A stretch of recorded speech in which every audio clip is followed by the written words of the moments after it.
On the evening of November 27, 1998, 25-year-old Corey Parker pulled a pie out of the oven in the kitchen of her first-floor apartment in Jacksonville Beach, Florida. She put the pie down on the counter near the open kitchen window to help it cool.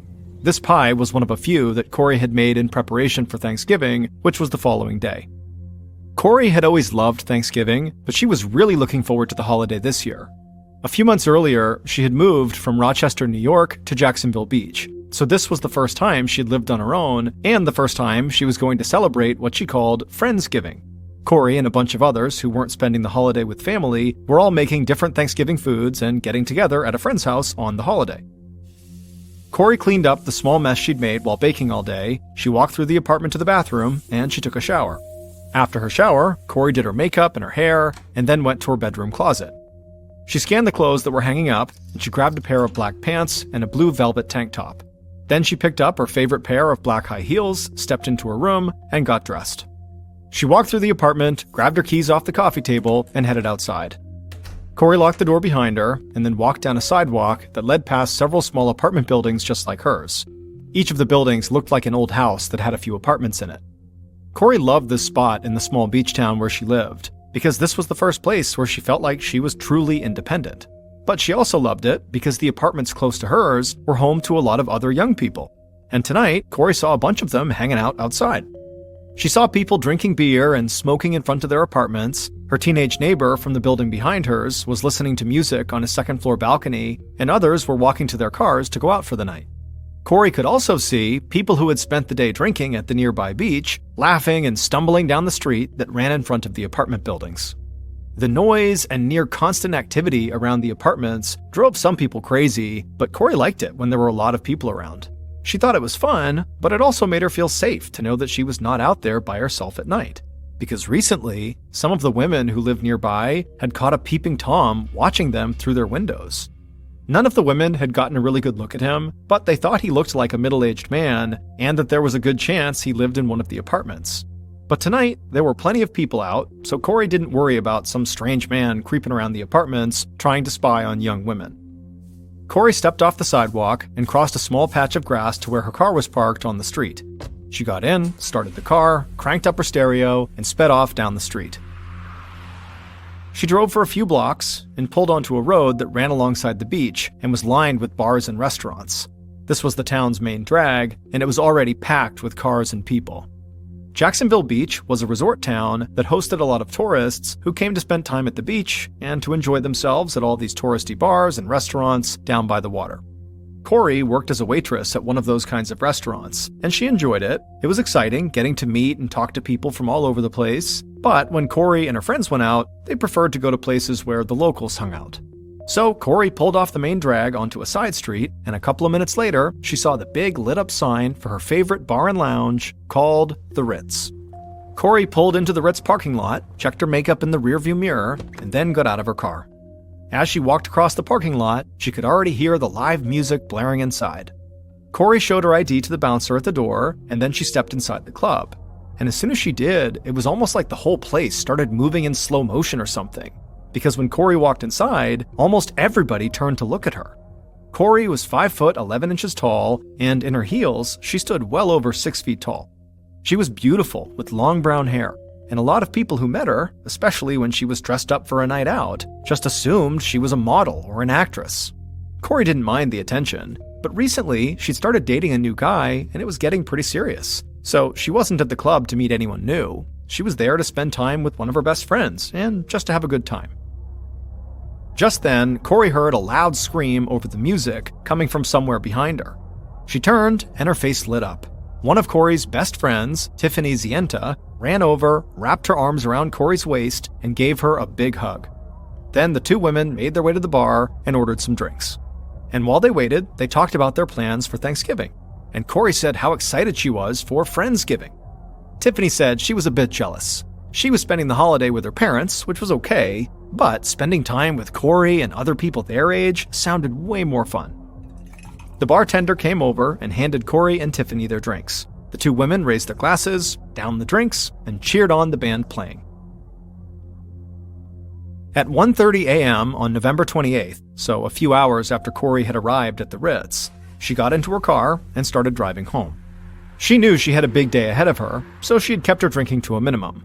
That's why she had passed when Tiffany had asked her to stay out a bit later and go bar hopping with them before heading home for the night. Tiffany was bummed, but Corey knew she did not want to be completely exhausted for Thanksgiving. Corey drove down the street in front of her building, parked her car, and stepped outside. She walked down the sidewalk to her apartment, and as she did, she felt herself tense up a bit. It was a lot quieter than it had been when she left, and nobody else seemed to be around. Corey approached her apartment, and she saw a few people out on their balconies in the buildings next to hers and behind hers, and this made her relax a bit. She unlocked her front door, went inside, and locked the door behind her. Then she dropped her keys on the coffee table and went to her bedroom. She slipped off her heels and tossed the shoes and her purse onto the floor, and then she got undressed, climbed into bed, and fell asleep pretty quickly. But just a little later, Corey woke up, startled. It was dark and she was disoriented, but she thought she heard someone breathing.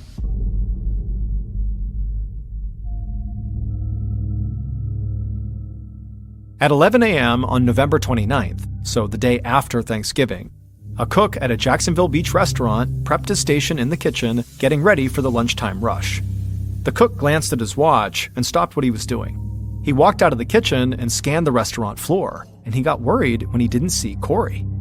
The cook and Corey not only worked together, but they were also friends, and so they would let each other know if they were going to miss a shift. So the cook quickly met with some of the waiters and other kitchen staff to see if any of them had seen or heard from Corey this morning, but none of them had. And one of the waitresses said she was really concerned because she had called Corey the day before when she had heard from a mutual friend that Corey had not shown up for Friendsgiving. The restaurant manager came over and he said he was worried too. He'd tried calling Corey a couple of times this morning and hadn't heard back, and it was not like her to just blow off a shift without calling in. The manager asked the cook if he knew where Corey lived. The cook said he did, so the manager asked him to go by Corey's place to check on her and make sure she was okay. The cook took off his apron and then walked out to his car and sped out of the parking lot. A few minutes later, he arrived at Corey's apartment. He went up to the front door and knocked, but nobody answered. He knocked again, but it didn't sound like anybody was inside the apartment. And so the cook walked around the apartment to the back, and he found Corey's bedroom window. He looked inside, and he could see part of Corey's room through a small opening in the blinds. He thought he saw Corey, or at least her legs, lying in her bed. He knocked on the glass and waited, but he didn't see any movement inside. So he pressed his face right up against the window to get a better look, and immediately he felt his heart start to race. He turned away from the window and ran as fast as he could back to his car and sped back to the restaurant. The cook ran inside, and the manager and the other staff members could tell something was obviously wrong, but the cook didn't even say a word. Instead, he ran to the front counter, grabbed the phone, and dialed 911.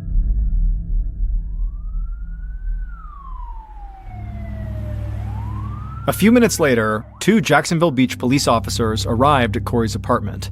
The call they had gotten from dispatch had been kind of vague, because the young man who had called 911 said he really hadn't seen much. Apparently, he'd looked through a small opening in the window blinds, and he thought he saw his friend laying in bed. And he thought he saw blood on her foot. So the officers didn't really know if they were dealing with a potential accident, a violent crime, or if the caller had just panicked and dialed 911 without really even seeing anything. And so the officers walked up to Corey's front door, and they knocked, but nobody answered. One of them tried the doorknob, but it was locked, so they walked around the side of the apartment, and they saw that the kitchen window was open. One of the officers told his partner to wait right there by the side of the house, and he said he would check out the apartment. Then he put on a pair of gloves, opened up the window a bit more, and then climbed through the opening into the kitchen. Once inside the apartment, the officer called out and introduced himself as a police officer in case anyone was home. But nobody responded. It was totally silent. And so he began looking around the kitchen, but there was nothing there that looked strange. There was no sign of a robbery or a struggle, and then also he checked the front room of the apartment, and there also was nothing there. And so he walked to the back of the apartment where Corey's bedroom was. The officer got to the bedroom door, and he saw it was slightly cracked open. Before opening it, he called out one more time, not wanting to frighten anybody if they were sleeping in the room, but there still wasn't any response. And so the officer opened the bedroom door, looked into the room, and was absolutely horrified by what he found. Minutes later, detectives Katie Kingston and Billy Carlisle arrived at Corey's apartment. They were followed by several uniformed police officers and a forensics team. Kingston and Carlisle ducked under the crime scene tape that had been strung up across Corey's front door. They walked inside and quickly found their way to the bedroom. The detectives stepped into the room, and immediately they felt just as shocked as the officer who had first arrived on scene. A young woman lay in bed, propped up against the headboard. She was completely naked, and her whole body was covered in blood. And there was so much blood spatter on the wall behind the bed that it looked like someone had thrown a bucket of red paint against the wall. As Detective Kingston walked closer to the bed, she could barely wrap her mind around what she was looking at. This poor young woman had sustained an unthinkable number of stab wounds. Then Kingston noticed something laying on the bed next to Corey. Now, at first, it just looked like another bloodstain, but Kingston leaned down and saw that it was actually a pair of bloody women's underwear. Kingston heard her name, and she turned to see Carlisle crouched over, looking at something on the floor near the bed. She went over to him, and she saw he had found a gold cigarette lighter. The detectives walked the rest of the room, but other than the lighter and the underwear, nothing really jumped out at them. They saw some clothes and shoes on the floor, but they were not drenched in blood like the underwear. The detectives also found a purse in the bedroom with a driver's license inside, and so they were able to officially identify the victim as Corey Parker. Kingston and Carlisle stepped aside and let a couple of forensics officers get to work in the bedroom. The forensics officers were able to take multiple blood samples, but the investigators realized there was a chance that all this blood was the victim's, not the killer's. Then one of the forensics officers looked more closely at Corey's body, and he said the medical examiner would have to weigh in, but he didn't see any signs of sexual assault. And so Kingston and Carlisle theorized that, maybe Corey had just gone to bed naked, or maybe the killer had stripped off her underwear either during the attack or afterwards for some unknown reason. The forensics officer motioned for the two detectives to look, and when they leaned down, they saw a strand of hair on Corey's underwear, and it definitely did not match Corey's. And so the detectives believed that, given the location of this piece of hair on her underwear, and the insane level of violence inflicted on Corey, meant they were most likely looking for a current or former intimate partner.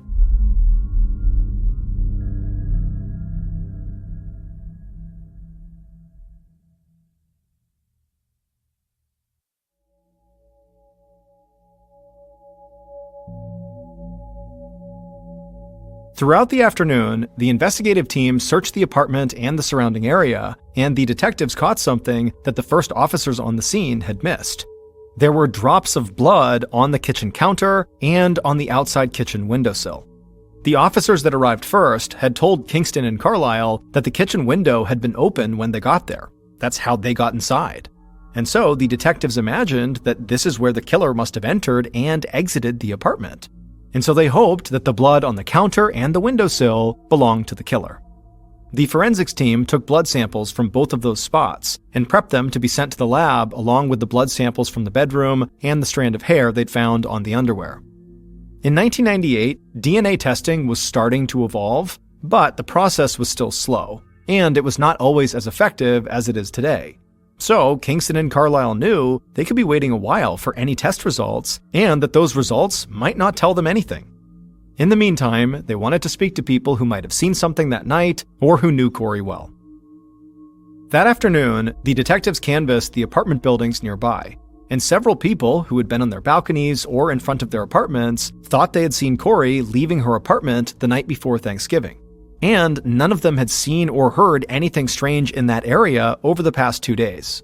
One neighbor also said she had met Corey's new boyfriend, and she provided enough information that an officer back at the station was able to quickly track him down.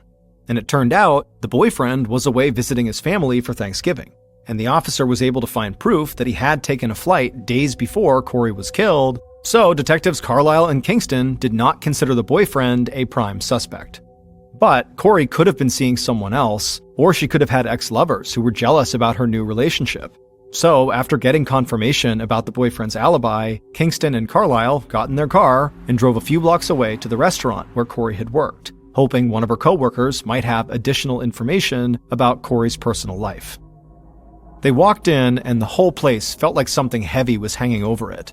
The staff were going about their jobs, but it was obvious they were all waiting for news on their friend, Corey.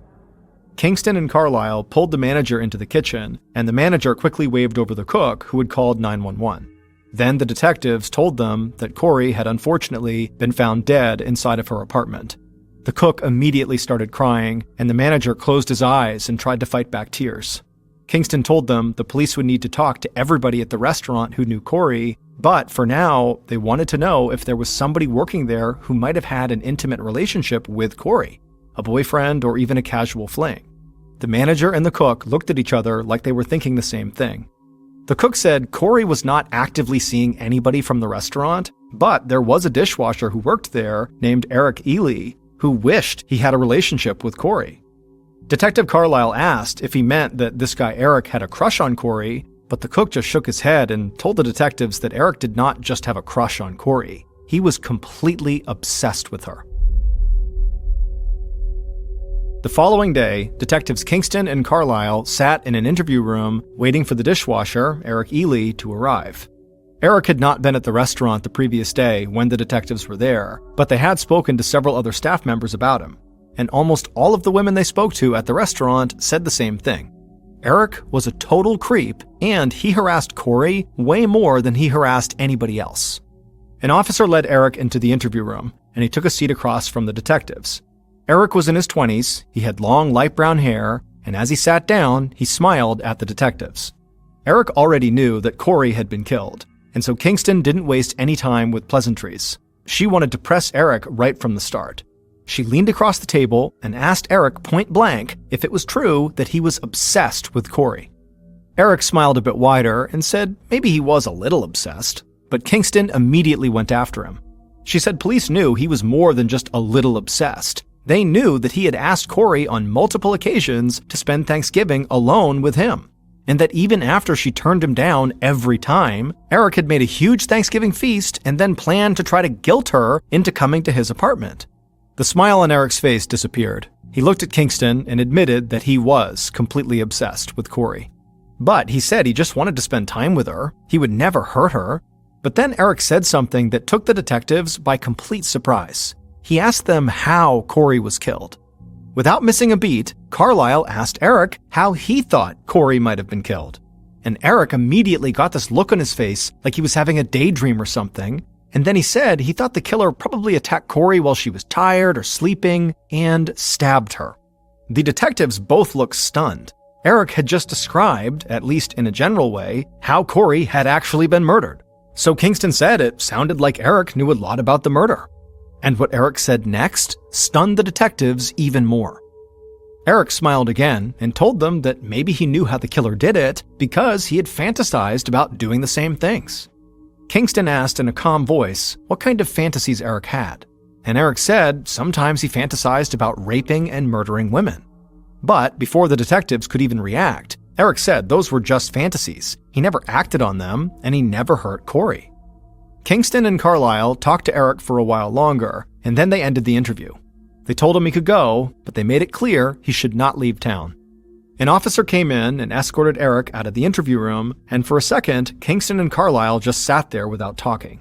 Neither of them had ever had an interview go like this. They'd never seen anyone discuss their secret desire to rape and kill so easily, especially when they were claiming they didn't do anything. There was no question in their minds that Eric was their best lead by far, but they also knew that they couldn't arrest him just because he had dark and violent thoughts. So they just hoped when the DNA results came in, they would have a clearer idea if Eric was the killer. But in the meantime, they wanted to get a better idea of Corey's last few hours alive. So they talked to some of her friends and eventually tracked down Tiffany Zienta, Corey's friend who had been at the Ritz with her on the night before Thanksgiving, and as far as police knew, was the last person to see Corey alive. In the week following Corey's murder, Kingston and Carlisle sat down with Tiffany in the same interview room where they had met with Eric. But the situation was a lot more relaxed, and the detectives told Tiffany they were just trying to get a better picture of Corey's movements on the night before Thanksgiving. Tiffany told them she had met Corey at the club and said they went there together a lot. And then, without any prompting, Tiffany started talking about how beautiful Corey was and what an amazing person she was, and how being around her was just different than being around other people. The detective smiled, nodded, and listened, but both of them thought the same thing. It was completely normal for someone to talk about how great and how pretty one of their friends was, but something in the way Tiffany spoke about Corey felt different than that. So when Tiffany stopped talking, Kingston asked if she and Corey had been more than just friends. Did they ever have an intimate relationship? But Tiffany shook her head and almost laughed. She said no, she and Corey were just really good friends, they had a lot in common, and they loved hanging out together. Then Kingston asked when Tiffany had last seen Corey. At this, Tiffany lowered her head, and it was clear she was starting to cry. She said they left the club sometime around 1:30 a.m., and she asked Corey to go have some late-night drinks with her and a few other friends, but Corey had said she just wanted to go home. Tiffany said she called Corey around 2:15 a.m. just to make sure she had gotten home safely, but nobody answered. Tiffany figured Corey had already gone to bed, and so that's why she didn't try calling back again. The detectives thanked Tiffany for coming in and told her they would follow up with her soon. Tiffany said she would do everything she could to help, and then she left. But in the days following the interview, the detectives worked with the phone company and retrieved all of Corey's recent phone records, and despite what Tiffany had said, there was no record of her calling Corey at 2:15 a.m. or any time after they supposedly left the club. And so after finding that out, Kingston and Carlisle wanted to speak to Tiffany again right away. But when they called Tiffany, they discovered she had left town, and soon after that, they were told by the lawyer she'd just hired that Tiffany would no longer help with their investigation.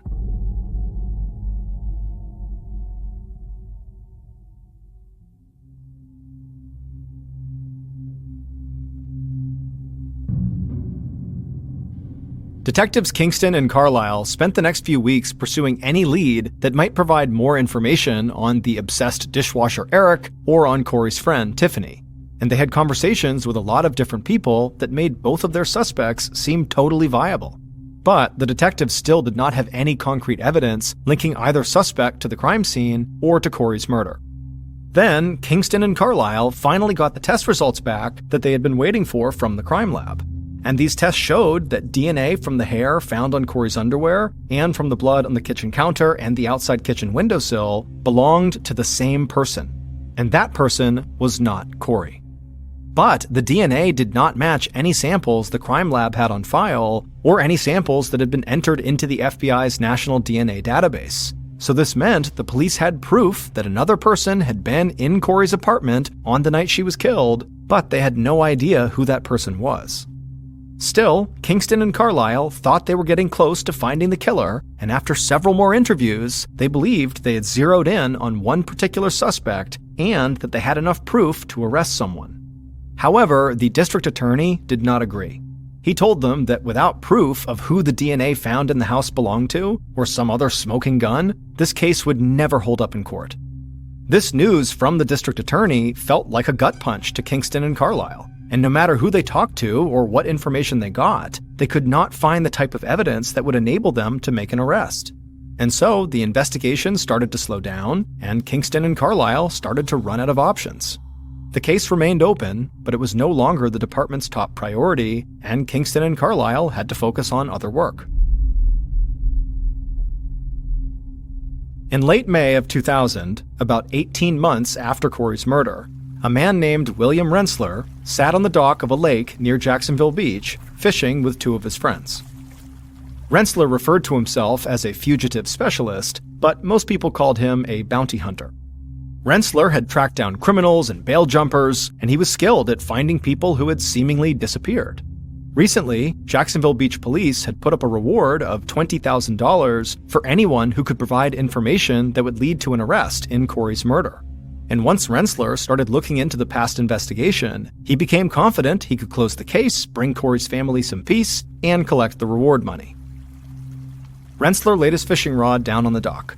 He grabbed a beer from a cooler sitting next to him, he cracked it open, and then pulled out a thick file folder from his leather bag. He sipped from his beer and started looking over his notes on Corey's murder. Rensler's two friends, like everybody in town, knew about the case. They took a seat next to Rensler on the dock, they each grabbed a beer too, and asked him how it was going. Was he close to finding the killer? Rensler said he had interviewed a bunch of people connected to the case, but there was one person he really wanted to talk to that he just couldn't find. He pointed to this person's name in his notes, and both of his friends almost spit out their drinks.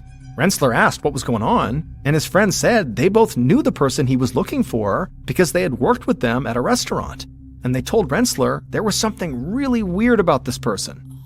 Rensselaer's friends said this person had come into the restaurant one day and said they had to quit and leave town immediately because their child had tragically died in Texas. Rensselaer asked, what was so weird about that? That sounded horrible. But one of his friends said he had gotten to know this person pretty well, and he was almost positive that they did not have children. Rensselaer took a swig of his beer and then asked his friends if they remembered when all this happened. And one of them said, this person he was looking for had left town around Thanksgiving about 1.5 years ago, not long after Corey Parker's murder. It would take a couple of months, but Rensselaer, the fugitive specialist, tracked down this person who had skipped town soon after Corey's murder. Rensselaer had traced their movements to Texas and then eventually discovered they had moved to a town in Maryland about 800 miles away from Jacksonville Beach. Once Rensselaer had this information, he informed detectives Kingston and Carlisle where this possible suspect was now living, and the detectives caught the next flight to Maryland to try to secure a DNA sample. On July 26, 2000, so 20 months after Corey's murder, Kingston and Carlisle sat in an unmarked car in Easton, Maryland, with a local police officer. The detectives were watching the suspect who was smoking a cigarette in a parking lot while on a break from work. And Kingston and Carlisle could not believe their luck. A discarded cigarette butt was perfect for getting a DNA sample, because the suspect's spit and saliva would be all over it. And so they watched their suspect smoke for several minutes, and when it looked like the cigarette was about to be out and they might flick it onto the ground, they felt this surge of adrenaline. But then, Kingston and Carlisle watched in horror as the suspect carefully put the cigarette out on the ground and then slipped the butt behind their ear. The detectives looked at each other. The suspect very likely knew they were being tailed by the police. The suspect turned to walk back into work, but before opening the door, they leaned down a little and spit on the ground. Kingston and Carlisle practically wanted to start cheering. They waited for the suspect to go inside, and then Carlisle got out of the car, ran across the parking lot, collected the spit off the ground, and ran back to the car. A little bit later, Kingston, Carlisle, and local police officers delivered that sample to the FBI's DNA lab, which is only about 70 miles from where they were. And when the FBI conducted their tests, they were able to match the DNA from the suspect's spit to the DNA samples taken from the hair and blood found in Corey's apartment. The fugitive specialist, the bounty hunter, William Rensselaer, had indeed led the detectives right to Corey's killer.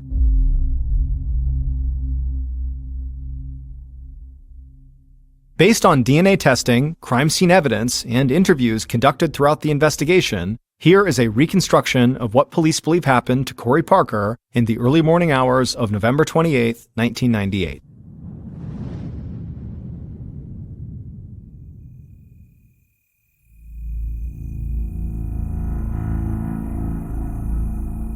At about 2 a.m., the killer crept towards Corey's apartment, trying their best to stay low and out of any lights that were shining from people's porches and balconies.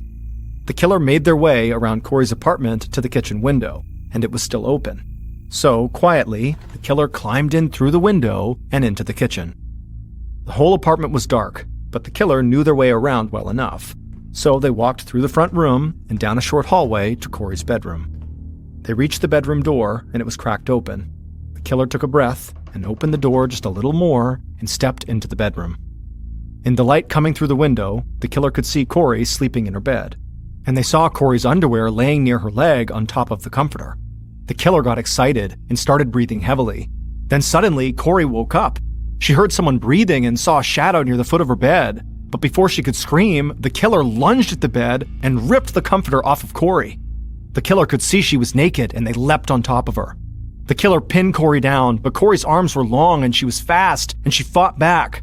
The killer didn't see it, but in the struggle, their gold cigarette lighter tumbled out of their pocket and onto the floor. Corey slashed her hands and nails at the killer and cut into the palm of their hand and ripped at their hair. Then the killer grabbed Corey's head and slammed it against the headboard. With Corey suddenly stunned and woozy, the killer reached down and covered her mouth with one hand and reached around and grabbed the knife out of their pocket with the other. Then the killer raised the knife, and Corey put up her arms to try to defend herself, but the killer just cut at her arms, knocking them out of the way. Then the killer raised the knife again and stabbed Corey in the chest. The killer pulled the knife back up and stabbed her in the chest again and again, and Corey's body went limp and slumped against the headboard. But the killer did not stop. They kept stabbing as blood splashed onto the wall and ran down Corey's body onto the bed. Finally, the killer did stop, and they looked down at Corey. They had just stabbed her 101 times. The killer climbed off the bed and staggered back. They could barely think or see straight, but they made their way out of the bedroom and through the apartment. They walked into the kitchen, steadied themselves on the counter for a second, and then they climbed through the open window, leaving a little bit of blood on the windowsill. Once outside, the killer crouched back down and rushed through the darkness to the apartment building right behind Corey's. It would turn out the obsessed dishwasher, Eric, who had admitted to having fantasies about rape and murder, did not kill Corey. And neither did her close friend Tiffany, who police thought might have been infatuated with Corey. In fact, the killer was not somebody who police had suspected early on. It was a 17-year-old named Robert Denny, Corey's teenage neighbor who often hung out on his second-floor balcony in the apartment building right behind Corey's. Robert was not the peeping Tom who had been spotted in the area, but he did spend a lot of time spying on Corey. From his balcony, he could watch her in her apartment or when she went out to sit on her back porch. Police had talked to Robert when they talked to Corey's other neighbors, but he didn't seem to know her, and his age played in his favor. Police simply didn't believe that this crime had been carried out by a teenager. But when police later discovered that Robert had left town not long after the murder, they did start to reconsider their thoughts about him. And they even wanted to arrest him, but the district attorney did not believe they had enough evidence to make the case stick. When the fugitive expert, William Rensler, learned from his friends that Robert had given a really bizarre reason for leaving town so soon after Corey's murder, Rensler became convinced that Robert had killed Corey. Soon, Rensler tracked Robert down and told Detectives Kingston and Carlisle everything he had learned about the young man. And so, the detectives headed to Maryland and secured the DNA sample from Robert's spit that matched with the DNA samples found inside of Corey's apartment. In addition to those samples, one of Robert's ex-girlfriends came forward and told police that the gold cigarette lighter found in Corey's apartment belonged to Robert. And finally, detectives discovered that Robert's own brother was in a Texas prison for murdering a woman by stabbing her 98 times. And authorities came to believe that by stabbing Corey 101 times, Robert was just trying to outdo his brother. Robert was sentenced to life in prison without the possibility of parole. To this day, he maintains his innocence. One of the most insane jobs in the world is being a saturation diver for an oil and gas company. These highly specialized divers go down to extreme depths to do construction and demolition on underwater structures. The extreme pressure on their bodies from being so deep will cause some of the mixed gas they breathe to get trapped inside of their body. Now, this is harmless while it's happening, so while they're down at depth, this doesn't matter.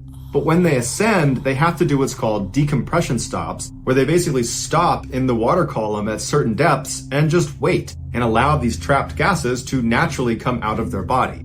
Now, if they skip these decompression stops and just rush to the surface, those trapped gases will not leave their body and they will expand inside of them, causing a condition called decompression sickness or the bends, and it can be fatal. Now, these decompression stops get longer and longer the deeper you go. And in the case of saturation divers, they'll go as deep as 2,000 feet. And for reference, in order to safely ascend from 2,000 feet, it would take you about 33 hours. And so these oil and gas companies can't afford to have their divers taking 33 hours in between dives, and so they came up with a clever workaround.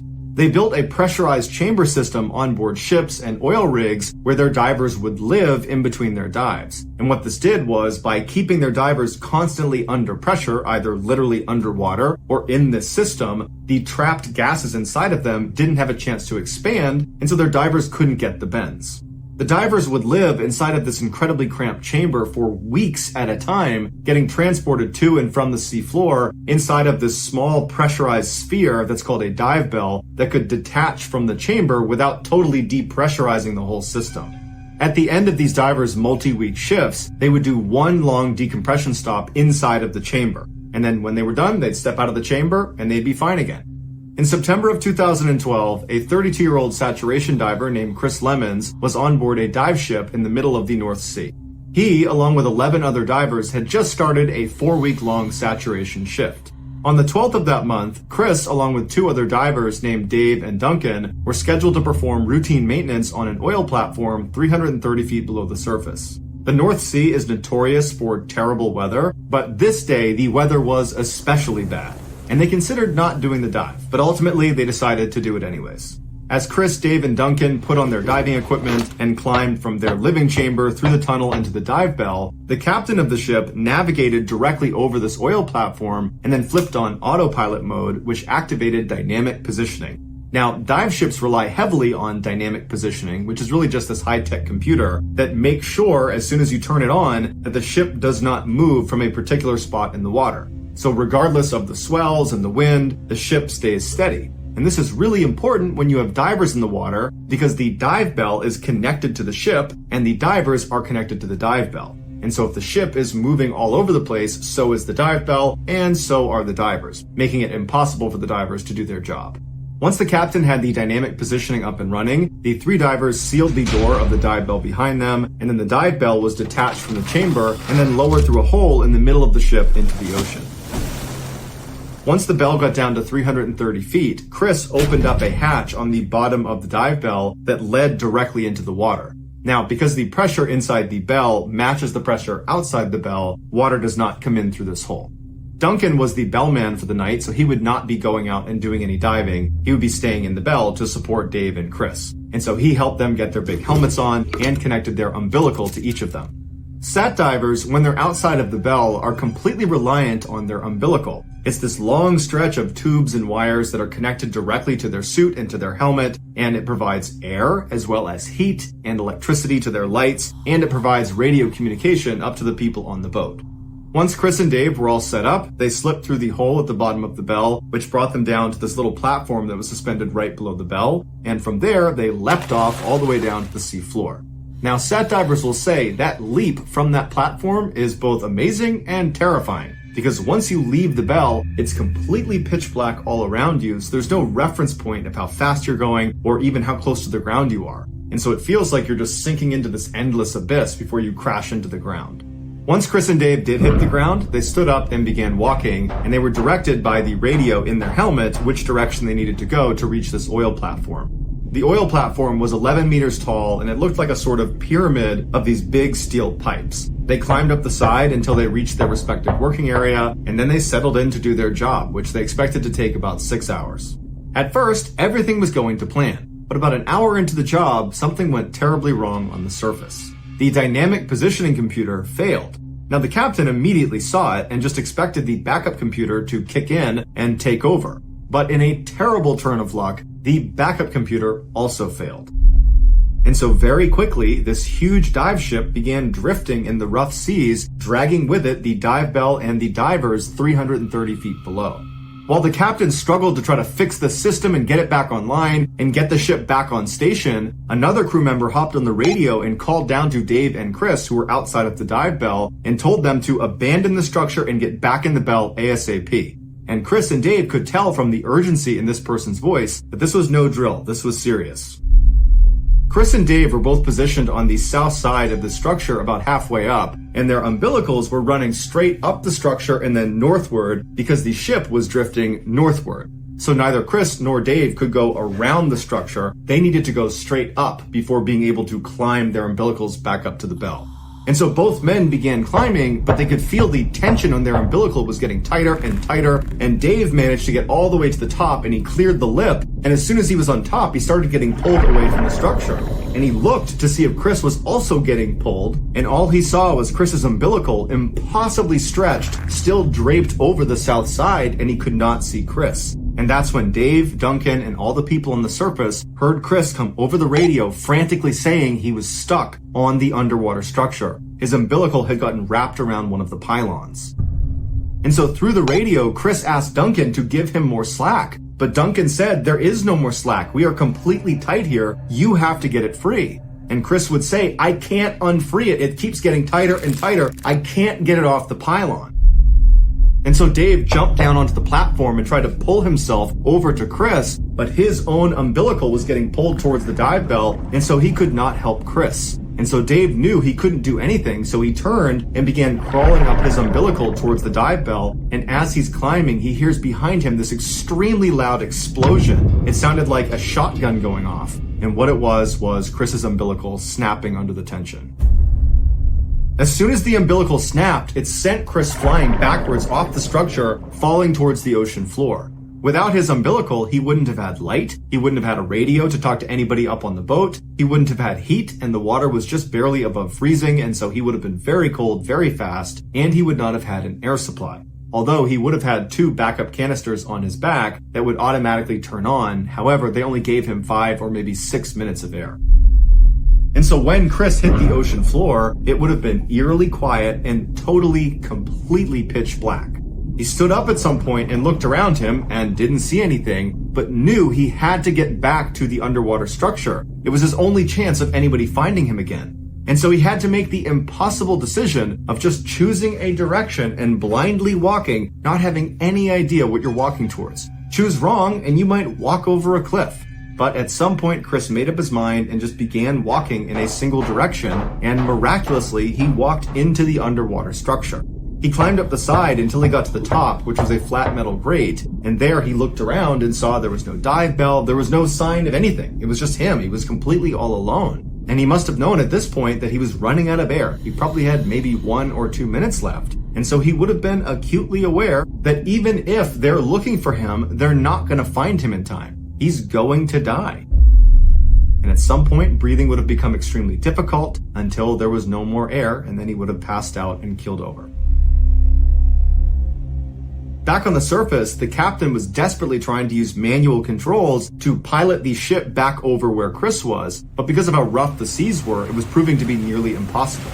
As the captain struggled, other members of the crew launched a remote-controlled vehicle into the water to at least go down and try to find Chris. And so they decided they would just pilot straight to the underwater structure and begin looking around that area.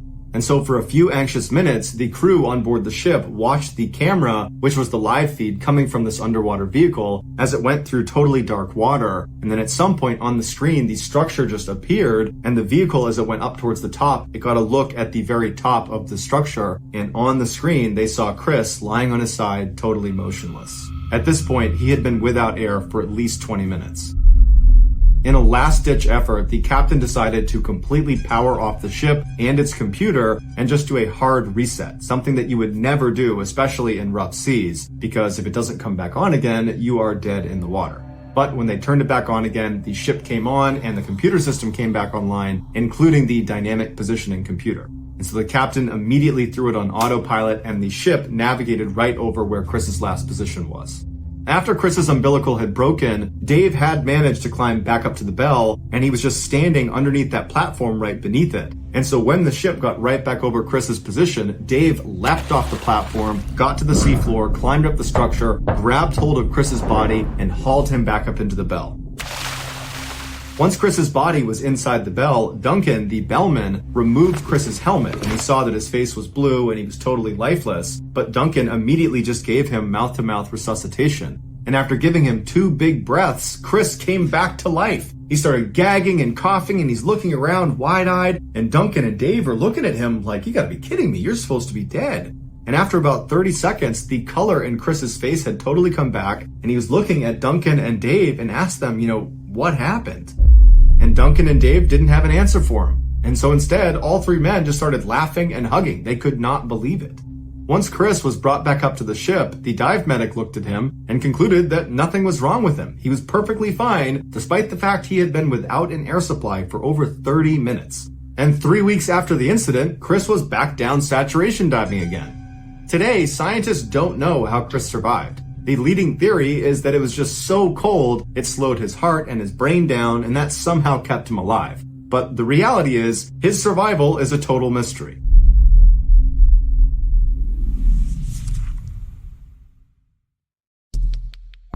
Our next and final story is called The Torn Guts.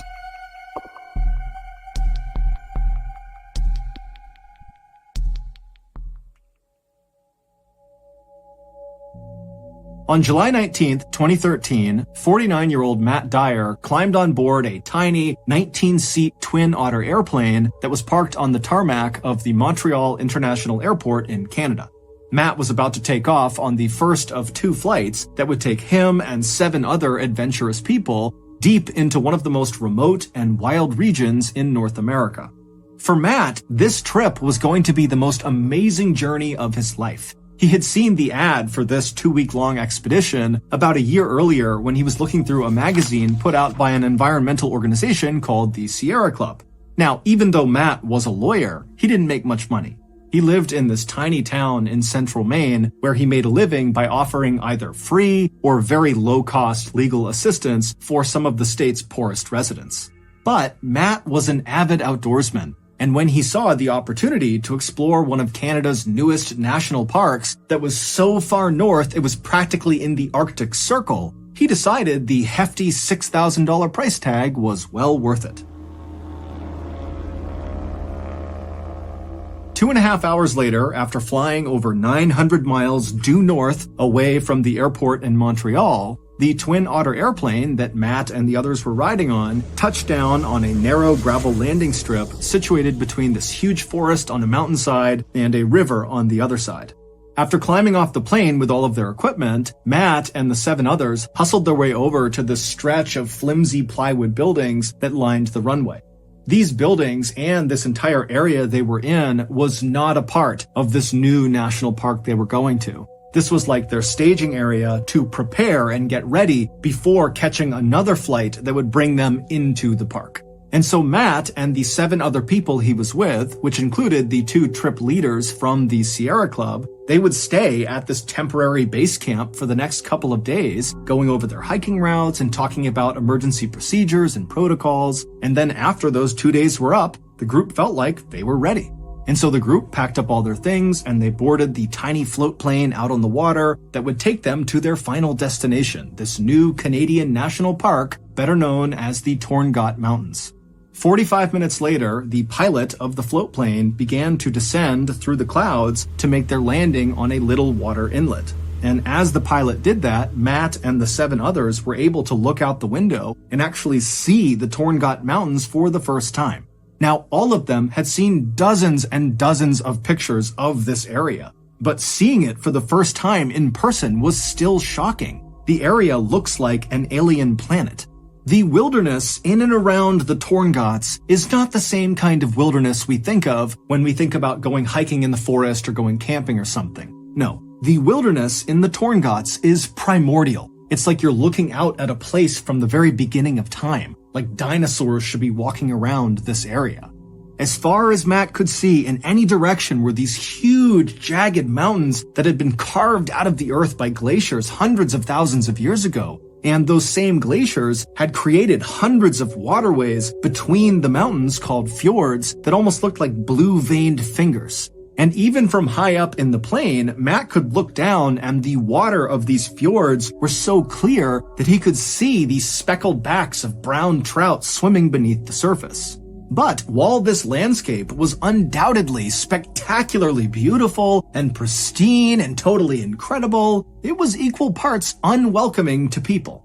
There are no roads in the Torngats, there's no campsites, there's no facilities, there's no internet, there's no cell phone, and the weather is unbelievably harsh. It's freezing cold and wet most of the time, and then even when it's a little bit warm and a little bit nice there, the weather can change in an instant and become freezing cold and wet all over again.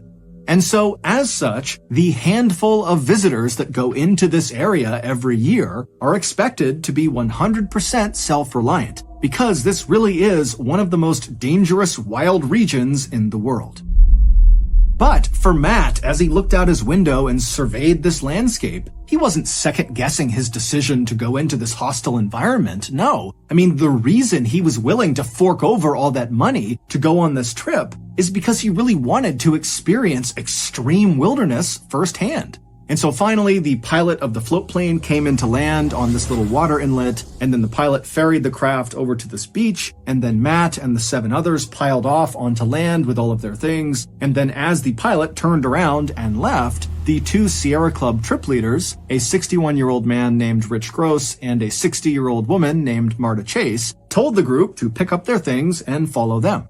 And so Rich and Marta led the hikers about 500 feet away from where they had just been dropped off, up to this slightly elevated, mostly flat area that kind of overlooked the fjord and had this incredible view of all the mountains around them. Now, unlike the temporary base camp they had been at for the past couple of days, this camp was nowhere near any forests. They were basically on a wide open plain that kind of went right up into these mountains, so it's very wide open where they're staying. And so after Rich and Marta instructed the group where to set up their tents, Matt and the others got to doing that, and then after they were all set up, Rich and Marta put a small electric fence around the perimeter of their tents to keep any nosy animals out, and then the group headed up a little bit higher on this mountain near them to take their first group photo. And in this photo, they all look so happy and so excited for what's to come. And over the next couple of days, their trip would go exactly to plan. During the daytime hours, they would hike all of their pre-planned hiking routes all over the mountains and down near the water, and at night they would eat their food and drink fresh water from the fjord and swap stories from back home. But their perfect trip was about to become a nightmare.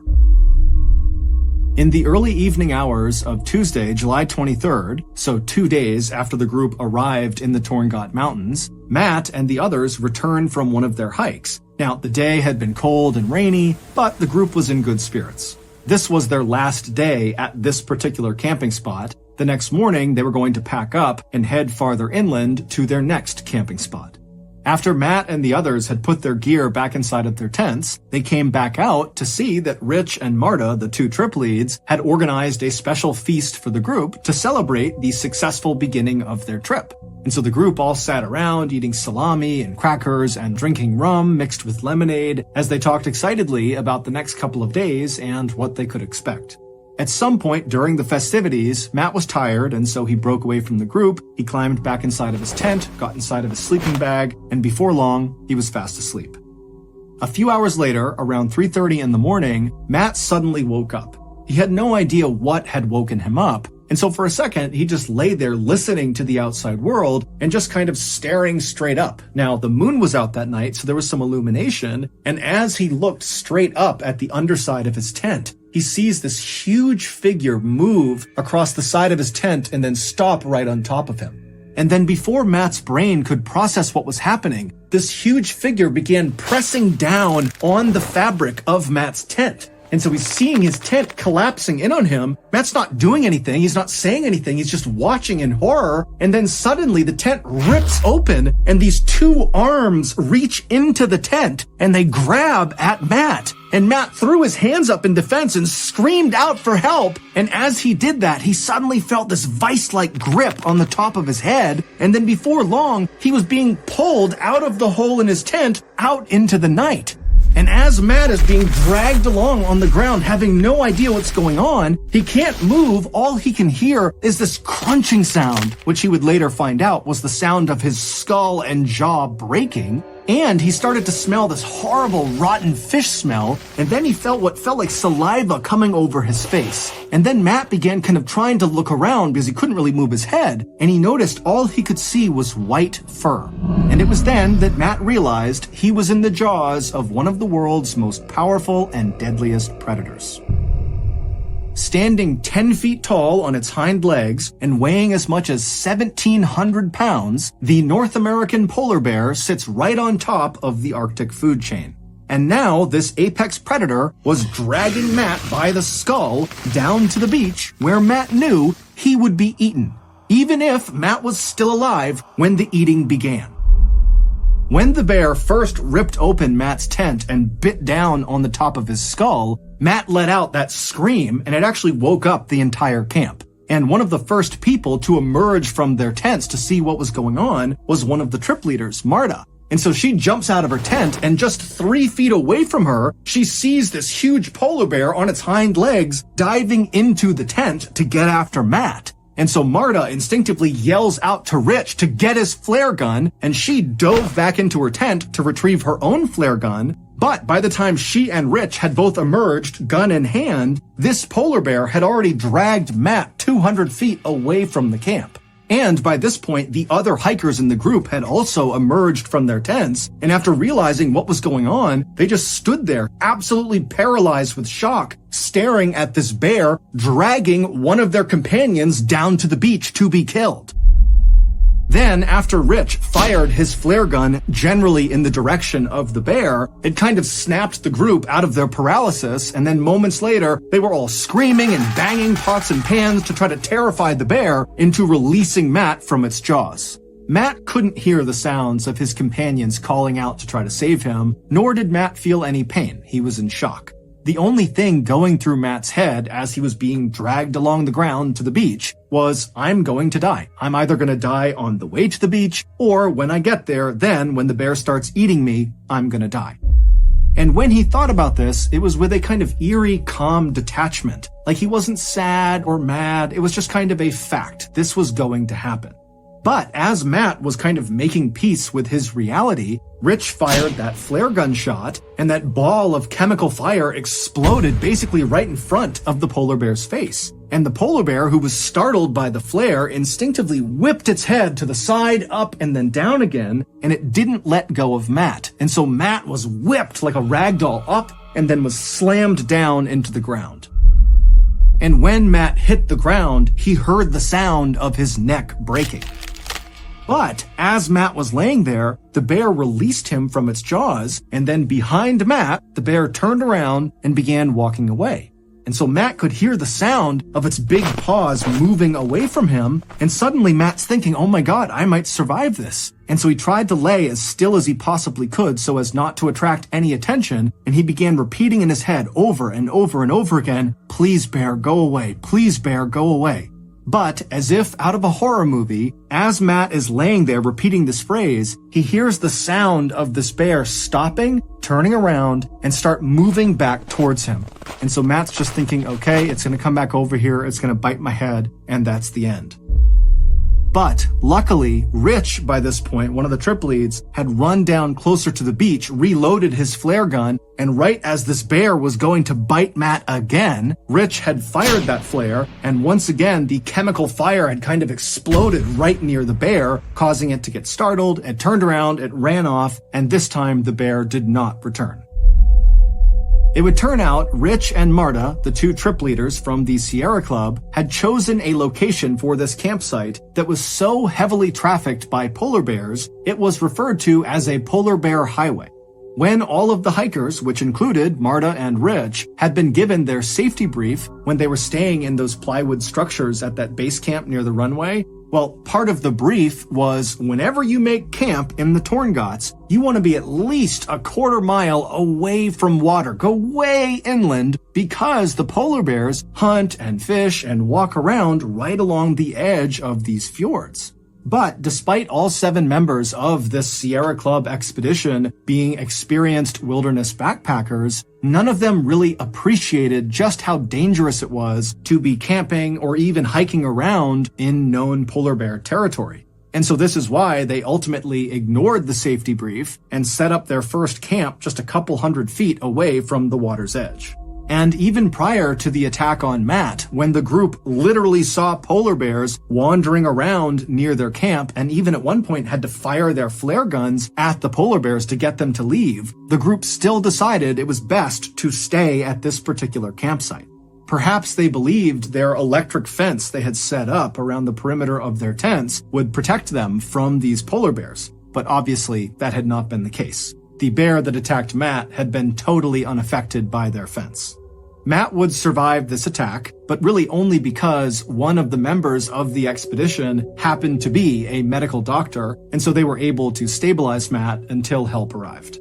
Matt's injuries were extensive. They included a broken skull, a broken jaw. He had slash marks and puncture wounds all over his head and his neck, and all of those wounds got horribly infected. And also his voice was permanently changed as well, because the bear also slashed his vocal cords. Following the attack on Matt, Parks Canada, which is the agency that oversees all of Canada's national parks, including Torngots, has mandated that any organization going into Torngots National Park has to have a polar bear protection plan in place. As for Matt, he does not make a big deal about his near-death experience. In fact, he kind of makes light of it and sometimes even makes jokes about it. As for the polar bear that attacked him, Matt holds no ill will. If anything, the attack has made him more interested and appreciative of the apex predator. In August of 2014, so 11 months after Matt's brush with death, he returned to the Torngotts and even visited the actual site of the attack, perhaps to get closure.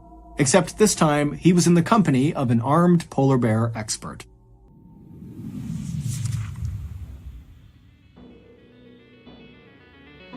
Thank you for listening to the MrBallen Podcast. If you got something out of this episode and you haven't done this already, the next time the Amazon Music follow button needs a phone charger, offer them your broken one that only works when you bend the cord at a certain angle.